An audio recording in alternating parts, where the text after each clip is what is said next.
Heck, what? Morning already. I felt thirsty and opened my eyes to see the dazzling morning sun streaming in through the window. I'm John Doe, 28 years old. Just a regular single guy working at an advertising company.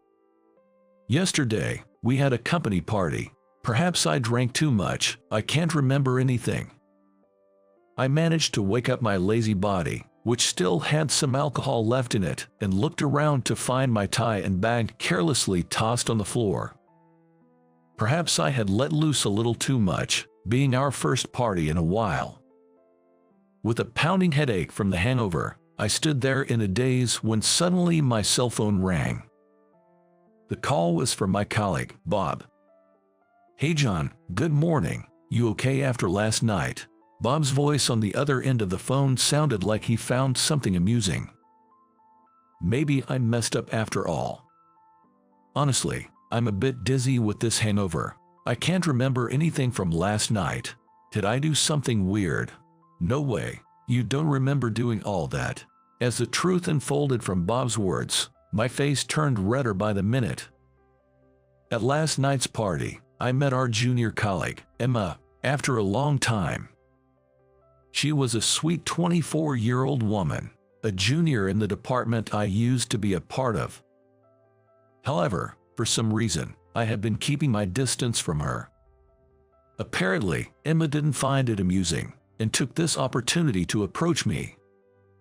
"Don't you think you've been a little cold lately, John? You used to be there for me." That's right. Being a senior in the same department, I often listened to Emma's worries. But she consulted me so often without considering my convenience, it was frankly bothersome. "I'm sorry, but I just switched departments and frankly, I have enough on my plate right now. Plus, you have a boyfriend. He might worry if you're frequently dining alone with another man, don't you think?" Yes. Emma had a boyfriend. Yet, she kept insisting on talking and inviting me to bars and restaurants. I listened to her complaints, and because of our positions, I ended up paying every time. Looking back, I might have been taken advantage of.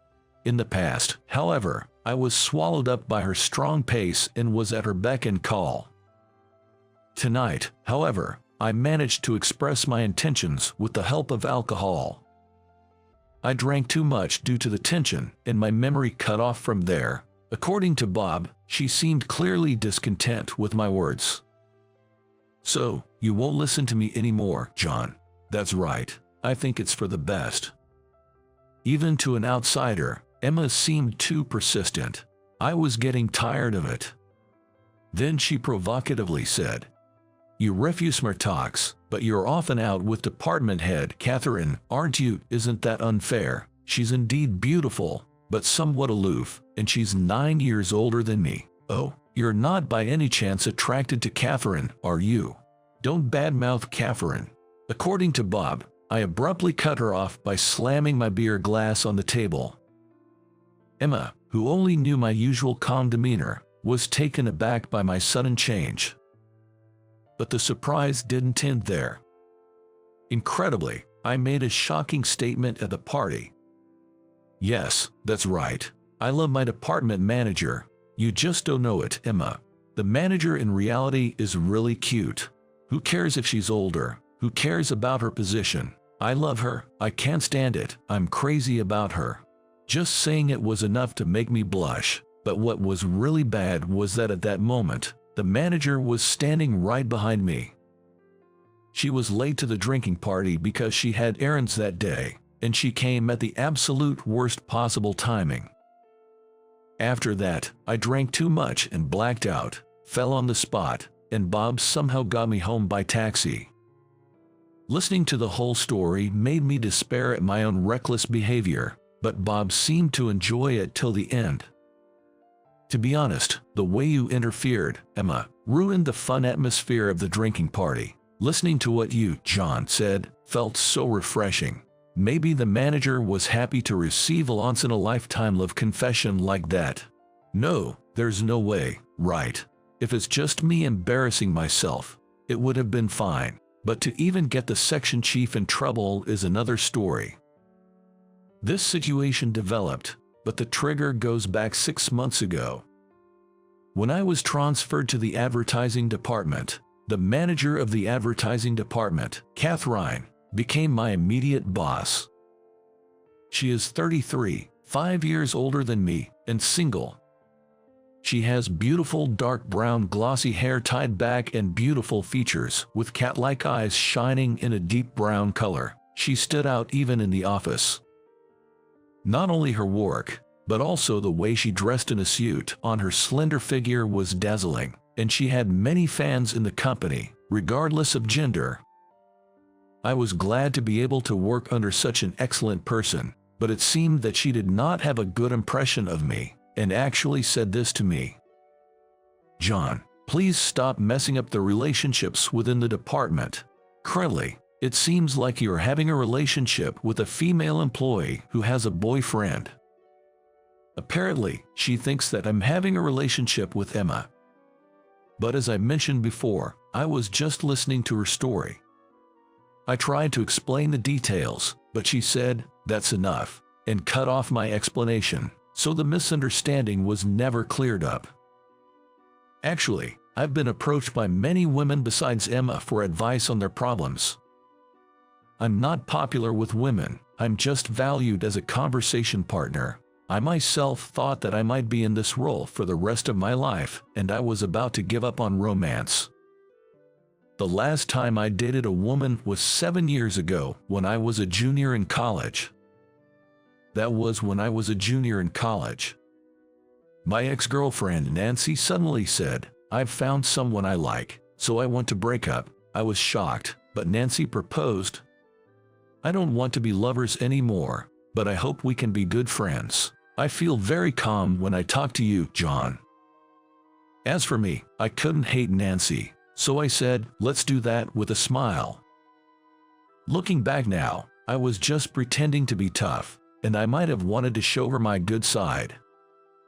I should have just cut off ties with her when we broke up, but because of my false pride, I ended up being manipulated by my ex-girlfriend. Just like now and in the past, I'm always weak to pressure, and for women I'm always just a good guy and I never become their first choice. That was the pattern. Well, my looks are not what you would call handsome, so it can't be helped. One day, a month after I was assigned to the advertising department, I and the manager were left in the office working overtime in an awkward atmosphere as usual. We had received a request for an art exhibition advertisement from a client, and the two of us were creating flyers for the art exhibition. In addition to the exhibition of famous art prints, there would also be posters and related goods for sale. The two of us were each staring at a computer, trying to create an attractive flyer that would entice customers to buy. But there was no one else in the office, and it was awkward to just work silently. Thinking that, I glanced at the manager, and she was staring at a postcard printed with a painting called Water Lilies by Monet, which was one of the sales items for the art exhibition. Thinking it might start a conversation, I said, "It's a beautiful painting," and she brightened her eyes and began to talk happily in a way that was completely different from usual. "Isn't it? Monet is an impressionist painter, and he has painted many pictures of water lilies. This painting on the postcard is owned by the Boston Museum of Art." She talked about Monet passionately for a while. It was the first time I saw her, who was usually cool, talking so much, and I was surprised at her rich knowledge about art. However, after a while, she made a face as if she realized something and said, "I'm sorry, I talked too much," and blushed and looked down. "Why are you apologizing? I didn't know what kind of painter Monet was, so I found your explanation really interesting. I also secretly thought it was cute how our section chief got so passionate talking about what she loved." But she said, "Enough with the pleasantries," and shook her head side to side while blushing. I know. When it comes to talking about art, I just can't help but get excited. That's perfectly fine. If we're working in advertising, knowledge of art is absolutely essential. Our conversation continued to flow naturally, and we were able to make significant progress on our flyer. As the overtime for the day was wrapping up, I decided to be bold and asked the manager, "Would you like to go for a drink?" I thought that since we had warmed up to each other, having a drink would deepen our relationship even further. Initially, the manager squinted at me with a skeptical look. "Well, aren't you involved with your junior colleague, Emma? You don't plan on making a move on an older woman like me, do you?" "No, not at all. Emma is infatuated with her boyfriend, and I'm just someone she talks to." "Really? Well, that's okay. I'm not that kind of woman. We'll have our drink and then head straight home." Despite the manager's initial wariness, we managed to have a drink together at a local bar. The manager seemed to enjoy her draft beer and loosened up enough to talk about art as she had before. She had studied art history in college, and I found her stories fascinating. She seemed to finally let her guard down since I made no further advances. As we left the bar, she said, "I had a great time." I, too, enjoyed spending time with the manager. From that day forward, the walls between us came down. We were able to work more smoothly while maintaining open communication. Whenever our schedules matched up, we would go for drinks. It became our regular activity. One day, the manager opened up to me. "I misunderstood you, John. I've heard from other employees that you often get consulted by female staff about their problems. I had an unfair prejudice against you, and I've been cold towards you, and I truly regret that." I smiled and said to the deeply apologetic manager, "No worries at all. When someone hears that you're alone with female employees, it's a common assumption. But now, I can understand why Emma feels the way she does. Just talking with you, John, is healing in its own way." The manager shared her past trauma with me. "You know how I get really excited and talk nonstop when it comes to art. My previous partner found that repulsive. He didn't expect me to be so talkative because I appear to be a reserved person. It was a shock when he broke up with me because of that, so I've been trying to keep quiet ever since. Looking back, I've been treating you the same way I was treated. It was wrong of me to form a negative image of you before getting to know you." I never imagined that the manager had such a past. She had been pretending to be someone she wasn't after being rejected for being her true self. I would never do that. That's because I genuinely like the manager just the way she is. Spending time together, she became someone special to me before I knew it.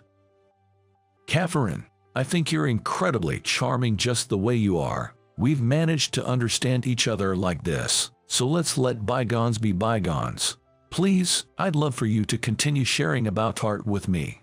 At my words, Catherine showed a genuinely happy smile.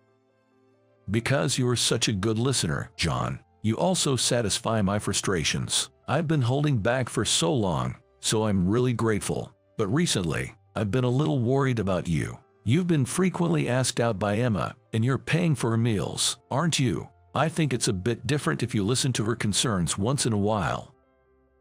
"You're right. I've been feeling stressed about my relationship with Emma lately, so I think I'm going to distance myself a bit. Until now, I could only find my sense of self-worth by being close to someone. But since meeting Catherine and falling in love, I've come to want to spend my precious time with my special person." That's how I came to the events of last night. Having fallen in love with Catherine, I tried to keep a distance from Emma, but I never thought I would make such a blunder while drunk. I was beating myself up over it, but I decided to apologize to Catherine first, and nervously made a call. Catherine must have been appalled because I went on a drinking spree. Listening to the dial tone, with a bad feeling in my chest, Catherine answered the phone quicker than I expected. "Hello. Catherine, I'm really sorry about yesterday. My thoughtless actions have caused you trouble. I know an apology won't cut it, but please let me get down on my knees." "Whoa, John, calm down. There's no need for you to do that. Just calm down first." As soon as I heard Catherine's voice over the receiver, I blurted out an apology. From the tone of her voice, it didn't seem like she was angry. Instead, Catherine said something unexpected. "I'm actually on my way to your apartment right now. You seemed really drunk yesterday, and I thought your hangover must be rough. I'm coming to check on you. I brought some stuff, so let me in." I hadn't expected Catherine to come to my place. 10 minutes later, the intercom rang, and Catherine had bought not only food, but also mineral water and painkillers. "I'm sorry for making you worry." "No, it's fine. You have always been so good to me. You drank a little too much last night, didn't you? You don't look so good. You should get some rest today." Catherine said that and comforted me with kind words. But the words "you drank too much" stuck in my chest. Probably, she interpreted my words last night as he couldn't help it because he was drunk, and was silently signaling "I don't mind." But I wanted to convey my feelings properly. "Catherine, even though I don't remember anything from yesterday, everything I said at the party is true." Huh. When she heard my words, Catherine looked at me with a surprised face, and I quickly started speaking to change the atmosphere while blushing. "But, of course, I understand if it's impossible. I'm happy just being by your side, Catherine. If we can continue to work together from now on, that's more than enough. So please, forget what I just said." While I was talking, Catherine hugged me tightly. For a moment, I couldn't understand what was happening, but Catherine was crying, saying "I'm happy," with a smile. "I was really happy about what you said yesterday, but I thought I shouldn't take it seriously, so I was acting defensive. I never thought you felt the same way about me, John." "Huh? You like me too?" "Yes, spending time with you, I've grown to like you not as a subordinate, but as a man. But you are so kind, John. I've always told myself not to expect anything from that kindness. I've been so mean, advising you to keep your distance from Emma because I wanted you all to myself. I'm just awful, aren't I?" Tears streamed down her face as I held her. "Like I've said before, I love you just as you are, Catherine. I'm incredibly happy that you feel that way about me." We savored our happiness, holding each other tightly. A year after we confessed our feelings to each other, I invited Catherine to a French restaurant for our first anniversary and proposed to her there. "Marry me," I said, handing her a diamond ring. Catherine beamed with joy. What a romantic proposal. My heart's racing. Because when I confessed my feelings, I was so hammered that I couldn't remember it. I wanted to etch the words of my proposal in my brain. I can see that. I will never forget today, even after decades of being married to you. I know that as long as I'm with her, we'll make many wonderful memories together.